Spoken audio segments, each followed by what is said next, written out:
Hey everyone, Erick Stakelbeck here. Welcome to the Watchman Newscast. We are coming to you from San Antonio, Texas. We are at the headquarters of Christians United for Israel, QAEDA. We are the world's largest pro-Israel organization, over 8 million members, and growing every day for such a time as this. We're having some great strategy and brainstorming sessions for 2020. We have a lot of great things coming to you this year from QAEDA and from the Watchman Show. So stay tuned, but up first, make sure to subscribe to the Watchman YouTube channel. Like what we are doing, give us a big thumbs up. We're bringing you the kinds of cutting edge, relevant, timely, prophetic information that you just won't hear anywhere else, certainly not in the mainstream media. Okay, over the past few weeks, we have been bringing you a steady flurry of Iran updates. That is the story right now and in 2020, as we have told you here on previous newscasts. So we want to bring you a quick update in the wake of the death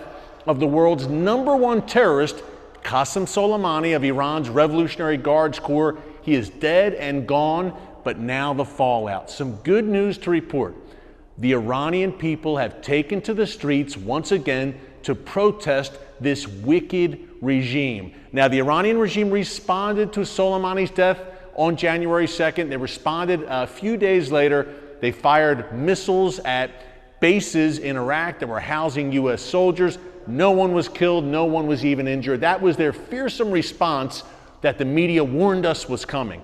But on the same night as that response, Iranian missiles shot down a Ukrainian passenger plane, killing 176 people. These were civilians from Ukraine. Many of them actually were Canadian citizens.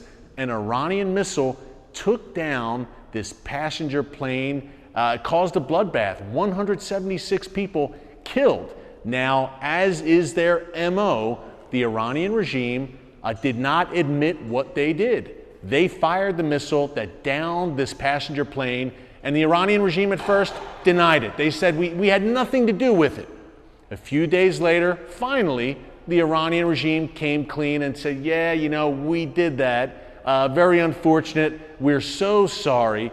I would guess that the Iranian Revolutionary Guards Corps was behind it. Nevertheless, finally, days later, this dishonest regime comes clean, and they claimed responsibility and said, oh, it was an accident. We don't know how it happened.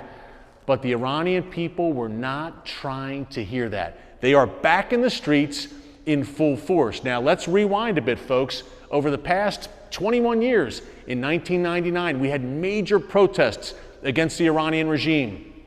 In 2009, 1 million Iranians in the streets of Tehran protesting against this regime. President Obama said, and I quote, "We don't want to meddle." Folks, that was a tear down this wall moment. All the United States needed to do was give that moral support, the rhetorical support to the Iranian people. That did not come, and a golden opportunity was missed. The Obama administration was fixated on striking some kind of grand deal or a grand bargain with the Iranian regime. Really, from the moment President Obama took office, how did that work out?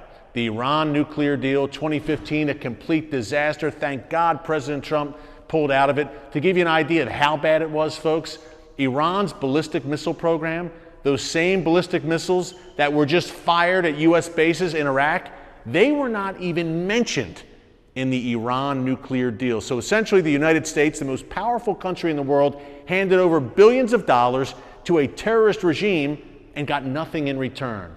What a deal. Thank God that deal is dead, at least from a U.S. perspective. But Europe, I'm talking in particular France, Britain, and Germany, seemed determined to keep that Iran nuclear deal alive, unfortunately. So we've had the protest 1999, 2009, November 2019. Again, thousands and thousands of Iranians in the street. The Iranian regime butchered some 1,500 of its own people, these protesters, but undaunted. The Iranians are back in the streets right now as I speak to you on this newscast, and they're fed up, folks. Look, they're fed up with 40 years of absolute tyranny. It's a police state where any dissent is crushed. It's a radical Islamic Sharia state where the Iranian regime is fully looking to enforce that. If you're a Christian in Iran, get ready to go to jail. We talked about this on a previous newscast. During Christmas time, the Iranian regime rounded up Christians and threw them in prison for the heinous crime of following Jesus. Imagine that. So the regime is the #1 state sponsor of terrorism. The money that could be going to feed its own people is instead going to Hamas and Hezbollah to destroy Israelis, and is instead going to a nuclear program and a ballistic missile program that is designed to strike not only the little Satan, that's their words, Israel, but the great Satan, the United States. The Iranian people are fed up. The Soleimani death, the downing of this Ukrainian passenger plane, was a tipping point. The question now, where do we go from here? Is there a chance for regime change? Here's the deal. The Iranian people are a great people, a proud people with a proud history, a proud culture. Some 70% of the Iranian population is under 30. They're highly educated. Again, a proud culture. This was Persia before it was called Iran. They're sick of this regime. They want nothing to do with it, many Iranians. But will they be willing en masse to lay down their lives to overthrow this regime? I guess that's the big question right now. The Iranian regime has shown that they are willing. They're going to try to hang on to power by any means necessary.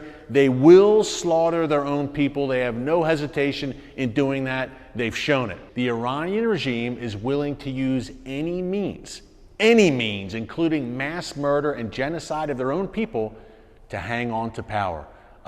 Human instinct, you want to live, usually. So once they pull out the batons and the guns and they start cracking skulls, these protests over the past 21 years or so have gradually dispersed, and people have gone home. They have a family. They don't want to die. But that's the tipping point. Does it get to the point where the Iranian people, mass amounts of the Iranian people, say, we're not going home this time. No matter what you throw at us, we're going to stand our ground until this regime is gone. We'll see. What comes after it? Some people have said, wow, regime change in the Middle East has not worked very well for the United States. Very true. But Iran is a different situation. There is not a group, a mass jihadist movement waiting in the wings, or another radical Islamic movement waiting in the wings to take power once the mullahs, the ayatollahs, are gone. A very different situation in Iran. And folks, at the end of the day, anything is better, almost anything at least, than this regime, which is the world's #1 state sponsor of terrorism. Look, the Iranian regime is the head of the snake when it comes to global terror. It doesn't get much worse than what we have in Tehran right now, which is marching across the Middle East, waging a war, in essence, against Israel and the United States. Certainly an ideological war against Israel. Their proxies are waging war with Iranian funding and backing. Iran has tried to strike Israel directly. It has struck American interest in Iraq and around the world directly. This is a situation we're in. So if we could have regime change there, if the head of the snake was cut off, it would be a very good day for the Middle East, for Israel, for America, and for the world, and for you, no matter where you live. So coming to you from Texas, we will be in Israel next week. We've got some good things coming, some exclusive newscasts from on the ground in Israel. We'll be doing some Watchman productions in Jerusalem, up north, and across the land of Israel. So stay tuned over the next few weeks for some exclusive updates and contents from on the ground in Israel. Before we leave, as you know, our 3 orders of business. Join Christians United for Israel, cufi.org. Make sure to sign up while you're at cufi.org. Sign up for our 2020 Washington Summit. That's June 28th through the 30th in Washington, D.C. Join me, Pastor Hagee, some big, influential political figures in the Trump administration, in the Israeli government, and some very special guests as we raise our voices for Israel in the nation's capital. Number 2, tune in to the Watchman TV show. If you love our newscast, you'll love our 30-minute weekly TV show. That's Friday nights, 10:30 p.m. Eastern on TBN. Sunday nights, 12:30 a.m. Eastern on the Fox Business Network. Lastly, subscribe to the Watchman News Channel. Subscribe to us here on YouTube and like what we are doing. We need your support, and we're growing by leaps and bounds, and 2020 is just getting started.